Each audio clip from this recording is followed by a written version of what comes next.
The following program was provided by an independent producer solely responsible for its content. The opinions expressed do not necessarily represent the views of this station, its staff, board of directors, or underwriters.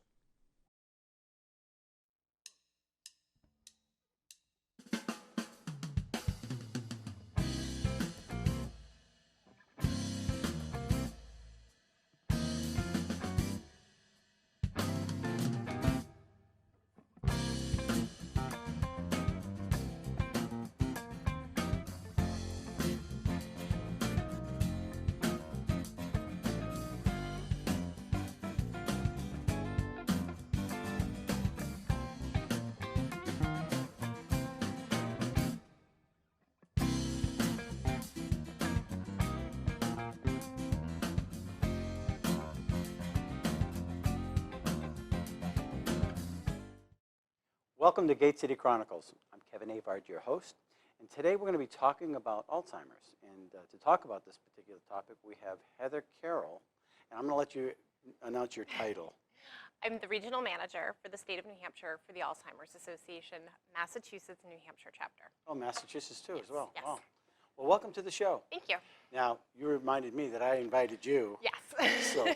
And I invited you because it was an important topic. We had recently voted on a bill, and it passed the Senate, and it had to do with people escaping from the nursing homes. And there was a bill called the Silver Alert. Vulnerable adult. And it was enabling legislation that was brought before us, and maybe you could tell our audience what that was about, basically.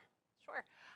When we first started looking at becoming active with advocacy in the state of New Hampshire, we had to start from square one because there really wasn't much going on here for folks with Alzheimer's disease or protecting people with dementia. Mm-hmm. And I knew that just, that needed to change. So the association decided to invest some time and some money in looking at legislative avenues where we could fix some things. We started with a state plan, and in that state plan, we were able to set a permanent subcommittee that looked at dementia-related issues in the state as a whole. Who was being affected, how caregivers were coping and managing day-to-day tasks.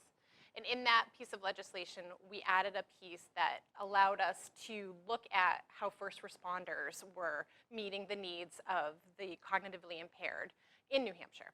So firemen, police officers, Firemen, police EMTs. officers, fisheries and wildlife, it went the whole gamut. Wow. Because we're That's very right. diverse. Yeah. So we have urban and very rural areas to meet the need. So, and search and rescue is mostly done with fisheries and wildlife. So they definitely had a seat at the table. Mm-hmm. And we also train maritime police officers as well, which is an interesting piece.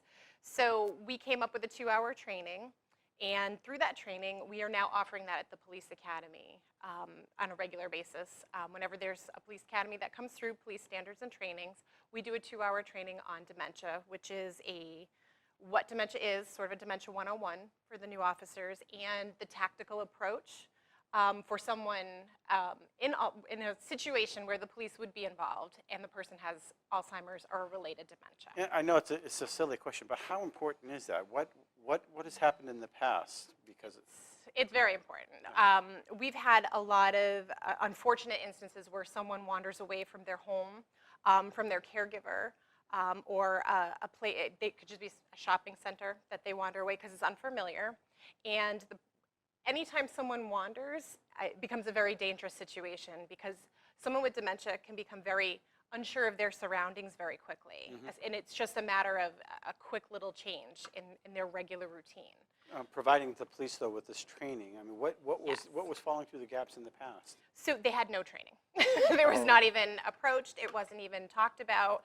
There was a small piece on how to interact with elders in the community and a little bit of neglect and abuse of elders, those types of things to be on the lookout for, but never anything specific for dementia. Right. But there was a rise in our incoming calls from police officers and people in the field saying, we're struggling with this family. How can you help us? How can we help the family? So they How reached can we out make to a you, better connection? which is nice, yeah. Correct. And also, it takes up a lot of time and resources when someone wanders away multiple times, which sometimes is what happens. So we want to be able to give police officers the tools that they can use to interact with the family and make sure that everybody gets home safe. So part of this legislation that came through, which was critical, is if you want to find somebody, you need to go through certain red tape. Yes. And time is of the essence, especially if they find themselves in a situation where they're very confused. Correct? Correct. And in true New Hampshire fashion, we live free or die here. So it was someone's right to be able to walk away from their home, and it was considered only listed as their domicile.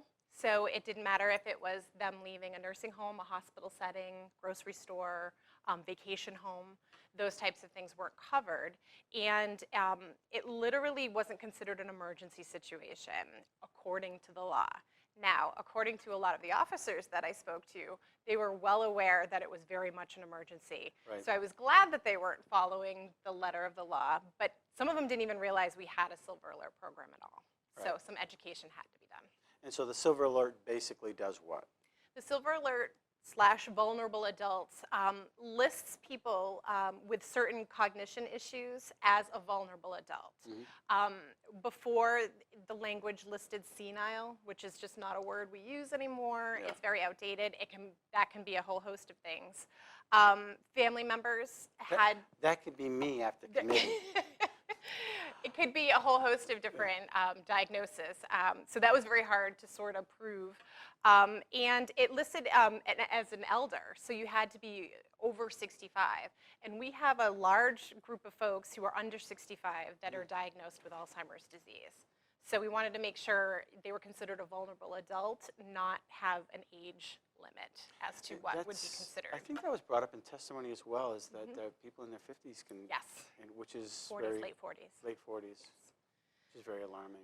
Yes, should be very alarming. And we have this whole crop of baby boomers coming, so there's going to be a large number of folks who are going to need to be protected by this law. They're expecting a huge wave of 2% every year for the next 7 years of people going, the baby boomers retiring. Yes. Our population is really aging, so to prepare the police for Let's do it now. and other early responders. So the bill basically streamlines the process. Yes. Before you had the right to walk away, nobody could intervene with that. A family member was the only person. It didn't matter if it was a caregiver or a spouse. It had to be considered family, had to provide documentation that there was a deficit there. So Right. almost producing a doctor's note the moment the person was answering the call for a person at risk. And that when someone is missing, that really clearly isn't what's first on their mind. So say you're a caregiver, or there's a borderline. You're not sure yet at this point, but you're basically taking care of somebody. What's the procedure? What do they do? Do they just say, hey, call up the police department, or call up the fire department, or who do they call? We like to start way before that, because we always say it's not if, it's when. So, and 6 out of 10 people with dementia will wander, and they wander repeatedly. So we want to make sure that there is an open line of communication between the family or the caregiver and the police department before the person even walks away. Right. So after that happens, hopefully the police department, a lot of them have sort of a picture and kind of an ID where the person would be most likely to go. Oftentimes I say there's a gentleman in Manchester that we worked with the police department and the family. They have sort of a registry where they keep track of all these folks. And the 2 places that he goes is the home up in the North End where he grew up. They'll find him there, or they find him at the Red Arrow. So we were able to engage the police department and the diner and this family to make sure that they're not doing this humongous search, but most likely those are the places that he's going to be. So they do tend to go into places very of habit. familiar places. Interesting. Yep. So if somebody knows that they're going to become a caregiver, they can contact you to be educated on, because they have to be educated, I would imagine. Absolutely. So we have a ton of resources at the Alzheimer's Association for caregivers, and also for people who are newly diagnosed or in the early stages of this. And we have caregiver supports, we have family programs, we have education programs that are just general public ones. We also have ones that are very specific, ones on behaviors, ones on safety, ones on communication for the families. We also have an advocacy program and a walk program. Our Walk to End Alzheimer's is our fundraising event that goes along with it. So we're a whole scope of different things that happen. I just recently seen on the news that there was some major breakthrough with Alzheimer's, actually, with some stopping it and possibly even reversing it. It's still in its infant stage, but it did catch my eye. Our research is heading in the right direction, and we not only work on the state level, but we work on the federal level as well to ensure that the proper amounts of funding goes to the National Institute of Health so that our researchers have the funding to get us to where we need to go. Interesting. So I want to plug Secure Care, because we were talking about them, and they were, years ago, they're the ones who developed those the bracelets or something. Yes, the Wonder Guards. Now, can anybody buy those things? There are certain protections that you can put in place. There's a lot of advances in technology. There's a company called Safety Zone, which you can kind of set. It's an arm bracelet where you can set a zone. It can be the house, it can be the yard, it can be the town, wherever you want your loved one to stay within. And when they cross that threshold, an alert is sent to all of the phones that are set up in the system. The tricky part with that is a lot of times it requires cell phone service, and it requires the person with dementia to continue to wear the bracelet. True. So it's a double. So if they want to get double rid of tough. Exactly, exactly. So if they don't want to wear it, then But there's also medical alert bracelets that are very easy and can be started as a part of just something that the person wears very early stages that alerts anyone who comes across that person that they have a cognition issue. Right. You would think there'd be GPS bracelets and things. There are certain ones, but again, it relates on the cell phone towers. And when you start getting into the rural areas of New Hampshire, those can become very tricky. And also the way that a person with dementia wanders away is a little bit different. So when police officers are out looking for them, or fisheries and wildlife, when they don't realize they're lost, so you can be calling their name all you want, they're not going to answer you. So that makes it tough. And then oftentimes they will go under. So they'll go under bridge abutments, in tunnels, and in places where they're very hidden. So under bridges, as we all know, a lot of that technology doesn't work. Right. So it's tough sometimes. Interesting. So what else is on the radar with you? I know that we've just passed some legislation. I think it's going to go through the House. Let's hope. I think, well, it seems like a no-brainer, really. It does. I'm lucky in the fact that our issue is sort of bipartisan. It's not anything that requires a lot of thought process to see that it's the right thing to do. Oftentimes I come to the table with solutions. We were just talking about that.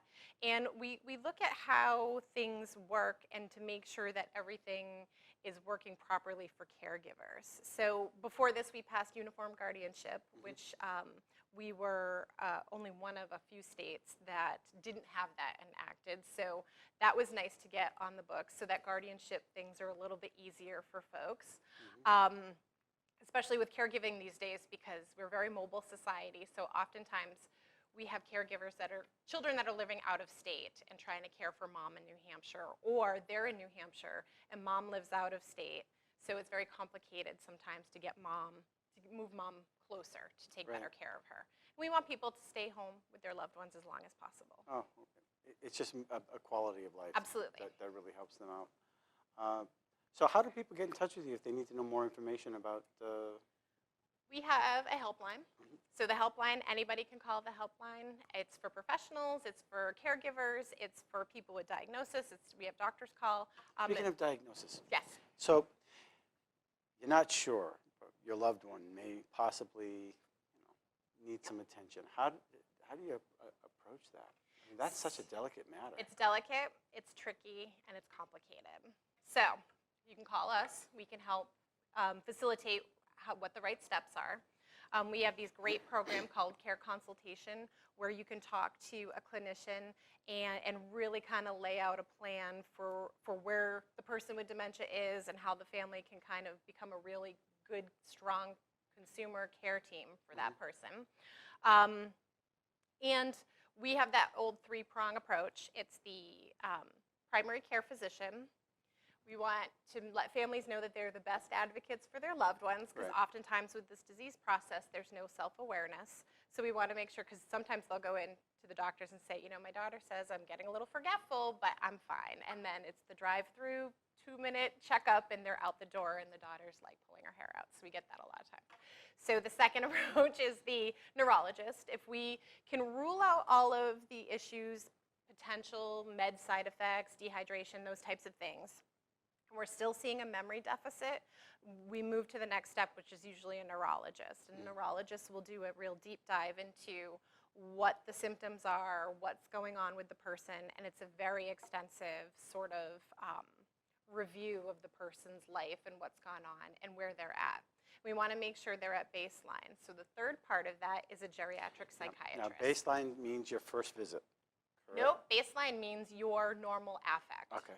So we want to make sure that the person doesn't have any kind of depression or anxiety that goes along with sometimes knowing that you're becoming very forgetful. Sometimes there's paranoia that comes along with that disease process as well. So we want to rule all of that out and make sure that the neurologist can really get a good baseline. Because a lot of times when we treat the anxiety and the depression, the person improves. And a lot of time isolation comes with that too. Family hasn't seen the loved one in a long time, and now, oh my gosh, now there's a real problem here. Right. So we want to really, really do a comprehensive look at what's going on. My wife and That's I, a lot of information. that was a lot of information, but we got it on tape. Okay. My wife and I recently watched a movie called Still Alice. Yes. Yes, that's Lisa Genova's story It was of a her great- mom. Yeah, it was, they're out on the Cape. It was a tough thing to watch, you know, Yes. as somebody slowly declines. Now, if I understood it, it is hereditary. There's a small piece of it that is genetic, and that's only a 5%. So a lot of the questions I get when I go out and talk in the community is, my mom had it, my aunt had it. When am I going to get it? When does that mean I'm going to get this disease? Because I think the daughter seemed to have that genetic tendency in the movie. So you can have all the genetics and never develop the disease process. You can have no genetics and develop it very young. So it's very individual, depending on you as a person, your lifestyle, and anything else that's going on in your body. So comorbidities such as diabetes, a cancer, those types of things. Heart disease, healthy heart, healthy brain, very connected. So having we always look at head injuries as well. So that could be a potential lead-in to a dementia as well. Interesting. I wonder about football players. Very much in the news lately with the frontal temporal stuff going on. Multiple concussive injuries to the brain, it leads to frontal temporal lobe dementia. I was talking to my physician, and we brought up antacids, or not the purple pill, but something like that, where if you have heartburn, they give you this particular type of medicine. I forgot the name of it. But if you're prolonged on that particular medicine, it can actually trigger that. Correct. So there's been some research that's come out. I can't speak to it because I'm not a researcher on that piece of, on that study, but they're starting to realize that, you know, when you put drugs into your system, it's going to sort of titrate differently. Just going to be for one everyone. more of that list that on the side effects. But if you have happy music, go ahead, take it anyway, right? You know, you gotta pick your battles, I guess. So interesting. Yeah. I guess I think we covered the full basis of everything that I wanted to talk about. I'm glad that you came on. Again, people know how to get in touch with you. Absolutely. We have an 800 number. I do this all the time. I never bring the card with me when I'm doing this, but I know that they're going to put up our website, which is www.alz.org. It's a wonderful portal to all things education, advocacy, all of everything that's the association, and how to get in touch with us. Wonderful. And there'll be a special on PBS or something like that? Yeah, PBS has done a lot of work lately on dementia and living with Alzheimer's in the community, and they had a special interest in New Hampshire because we have a very high rate of people who are growing older in the state. And there's a lot of comprehensive work being done on how to make aging in New Hampshire a pleasant experience. Listen to a lot of music. It's very good for you. That's my Your cue. plug. That's my plug. And eat healthy. And eat take care of healthy. your brain. So, part of my diet, I have this little bottle. I buy it at Market Basket. It's that cod liver oil. Inflammation, anything that cuts down on inflammation is very good for you. Drink it. It tastes horrible, but it's good for you. Anyway, thanks for coming on the show. Thank you. I really appreciate it. If you have any questions, please contact the association, and they can help you through this. It's the preventative part is definitely a key to this. Yes. So, if you have a story and you want to come on Gate City Chronicles, we'd love to have you here and tell us what you have to offer. Until next week, thanks for watching. Thank you for watching Gate City Chronicles, and we want to thank our sponsor, Avard Cleaning. They've been a sponsor for quite a few years now, and we appreciate them being a sponsor. And if you want to be a guest on our show, contact accessnashua@gmail.com. We'd love to hear your story. Until next week, thanks for watching.